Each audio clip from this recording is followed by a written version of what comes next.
ஜனவரி மற்றும் பிப்ரவரி மாதம் உங்கள் பிள்ளை தனது எதிர்கால வேலையை கண்டுபிடித்தாரா? இதுவரை இல்லை. ஆச்சரியப்படுவதற்கு ஒன்றுமில்லை. ஆனால் நீங்கள் விரைவாக முடிவு செய்ய வேண்டும். ஏனென்றால் இப்போது முதல் நேரம். அது என்ன?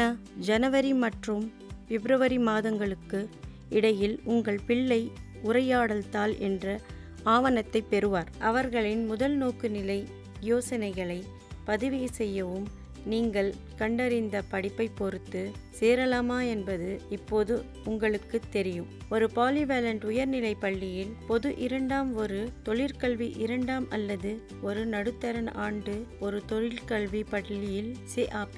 இதுவே அவரது எதிர்காலத்திற்கான முதல் படியாகும். தொழிற்கல்வி உயர்நிலை பள்ளியில் விஷயத்தில் பயிற்சியின் தேர்வு 3ஆம் ஆண்டின் இறுதியில் இருந்து இறுதியானதாக இருக்க வேண்டும். பல்துறை உயர்நிலை பள்ளிக்கு அவர் ஒரு பொது பாக் அல்லது இடையே தேர்வு செய்யும். இரண்டாவது இறுதியில் தான் தொழில்நுட்ப.